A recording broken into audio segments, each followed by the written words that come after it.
my dear kiddos. Hope you're doing very good. So, today we are going to continue with the PYQ marathon, and this is part 3, the third set of questions, third set of 10 questions are there. So, let us begin, and the paper code is R1. Here goes the very first question. But before that, the concepts covered has been added: Mendelian, non Mendelian genetics, phenotype, genotype, monohybrid cross, Punnett square analysis, allelic interaction, heterozygous, homozygous condition, progeny prediction in genetic process, and types of inheritance patterns. All these are covered in the concepts. So, here goes the first question. A pink flowered snapdragon plant was crossed with a red flowered snapdragon plant. What type of phenotypes are expected in the progeny? Red flowered as well as pink flowered, only pink, red pink as well as white, only red.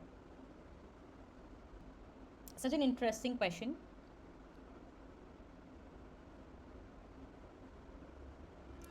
Three, two, one, your time starts now. Okay, your time is up and the answer is both red as well as pink flowers. So now here are two cases. Since they haven't mentioned the genotypes here, uh, why are we saying red and pink both? Because the red has only one possible genotype, which is capital R and capital R. Only then it can express itself a red color. But for pink, if you see, it can be in homozygous as well as the heterozygous condition, R-R and RR. So now you all know that the snapdragon exhibits incomplete dominance, right? There is blending of colors and all.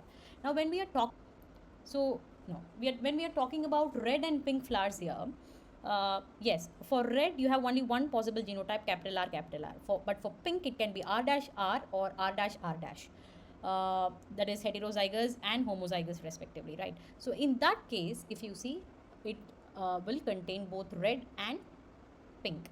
If suppose say pure red, that is RR, and pure pink, which is R-R-, when you're crossing these two, all will be pink. But what if the genotype is R-R for pink and RR red? Then you will get both red and pink, right? So both red and pink is what you have to pick. Yeah. Next one. In a plant, black seed color is dominant over white seed. So capital B is black and small b for white. In order to find out the genotype of the black seed plant, with which of the following genotype we will cross it? So basically, in order to find the black seed color is homozygous in nature or heterozygous in nature, what will you do? You will cross it with which of the following genotypes? The options are a small b, capital B, small b, capital B, or capital B, small b, capital B, capital B. What do you think? Your time starts 3, 2, 1 right now. Yes, and the answer is small b, small b. Why are they saying small b, children?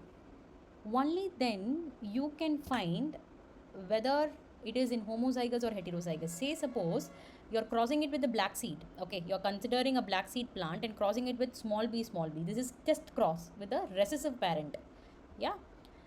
Now when you do that, if the plant, black seed plant, is heterozygous in nature, then you will get white seed plant as a result, right? But if it is homozygous in nature, you will not get any white flowered, white seeded plant as a result. That is why you have to always test cross it with a recessive parent, right? Only then the originality of the black seed color, whether it is homozygous or heterozygous, will be established. Okay, I hope you got it. Yeah, if you're crossing it with a recessive parent, and in the resultant if you're getting white seed, which means the parent, the black seed, is heterozygous in condition. If you're crossing it with a recessive parent and the resultant is not white seeded, it means the parent is homozygous in condition. That's it. Yeah. Next one. You have two lists here. The next question, match list 1 and list 2. List 1, Clostridium butylicum, Saccharomyces cerevisiae, Trichoderma polysporum, Streptococcus species. List 2, ethanol, streptokinase, butyric acid, and cyclosporin A. Now this is very easy question. You can easily match it, trust me. The names itself is giving you a clue for the answer. Choose the correct answer from the options given below. You can see A, B, C and D. Rightly match them, write it in your answer sheet, then find the option which matches the answer in the sheet. Okay? Never ever just match one or two things and go pick the option. Never do that. Your time starts 3, 2, 1 right now.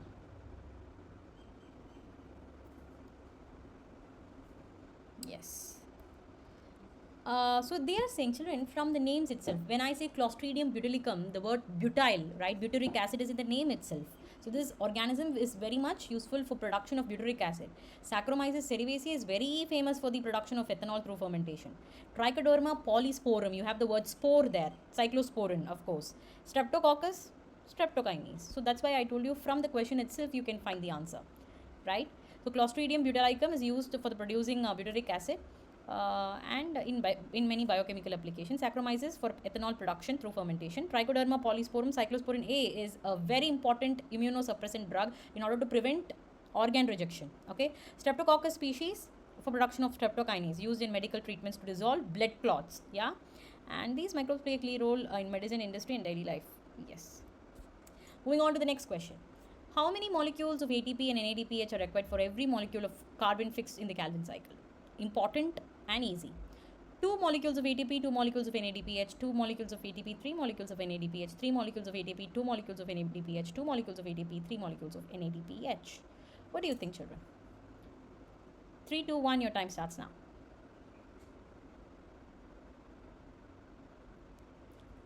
The answer is 3 molecules of ATP, right? And 2 molecules of NADPH. Very true. So here the ATP is what is providing the needed energy. More energy is needed here. And NADPH provides the electron for the reduction to take place. So basically, they are used to change a compound 3-phosphoglycerate into a usual sugar G3P, glyceraldehyde 3-phosphate. So that is where you have 3 ATPs being used and 2 NADPHs needed. The capacity to generate a whole plant from any cell of a plant is called micropropagation, differentiation, somatic hybridization, and totipotency. Your time starts 3, 2, 1 right now.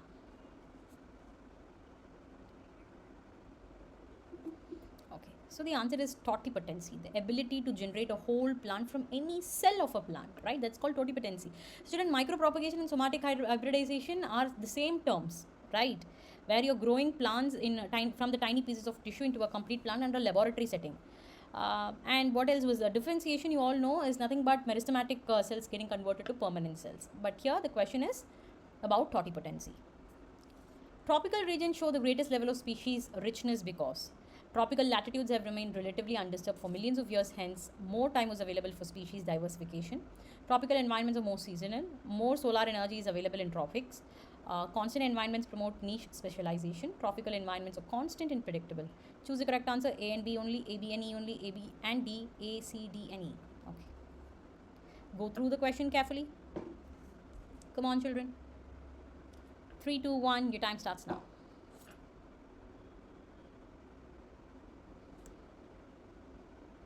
Okay, so when you are saying that the tropical environments are constant and predictable and the constant environments promote the niche specialization, you cannot consider option B, right, as more seasonal. That is not supportive of the given statement, that is greatest level of species richness. But all other points are, of course, yes, true regarding the fact that trophic regions have greatest level of species richness. So if you see, of course, they are undisturbed for millions of years and they evolve and diversify. They have rich biodiversity, therefore they have more solar energy, right? And they are stable and predictable climates allow for niche specialization. Okay, so A, C, D and E only.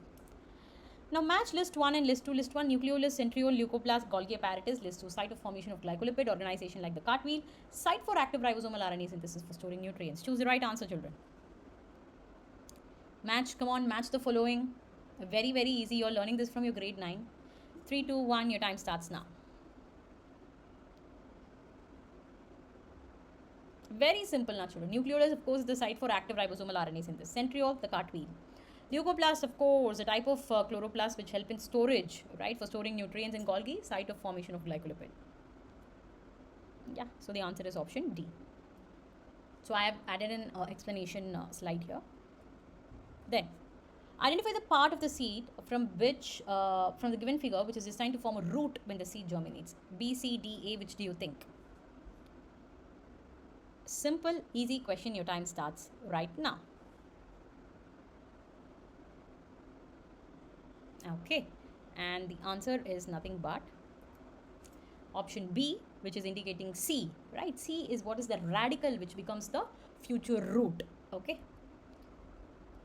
Spindle fibers attach to kinetochores of chromosomes during metaphase, anaphase, telophase, prophase. When do you find the spindle fibers? It is made up of microtubules to attach to the kinetochores. Right, your time starts 3, 2, 1 right now. Which phase?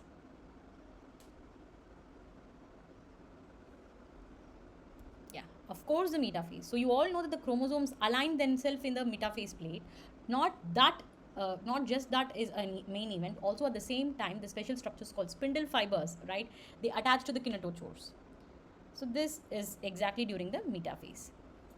Given below are two statements, children. This is the last question for today's marathon. Come on. Statement 1, chromosomes become gradually visible under light microscope during leptotene stage. Okay. Statement 2, the beginning of the diplotene stage is recognized by the dissolution of synaptonymal complex. In the light of the above statement, choose the correct ones. Both statement are false. Statement 1 true, statement 2 false, statement 1 false, statement 2 true. Both are true. Your time starts 3, 2, 1 right now. It's again, the level I would say is very easy. I hope you all wrote the answer. Here goes the answer. Then both are obviously true. So it's during the leptotene stage where the chromosomes start to condense and they become more visible. That's very true. And then the beginning of the diplotene stage, of course, by the dissolution of synaptonymal complex, that exactly happens. That is nothing but the protein which holds the homologous chromosomes together, right? That will break down exactly at the diplotene stage, right? And then the homologous chromosomes, they start to separate. So both the statement are absolutely true. And with that, we are winding up this session and get ready for the next set of 10 questions. I hope you all enjoyed. Please do like and subscribe for more videos. I'll come with the next set of 10 questions and which will be useful for your exams. Ta-da, bye-bye.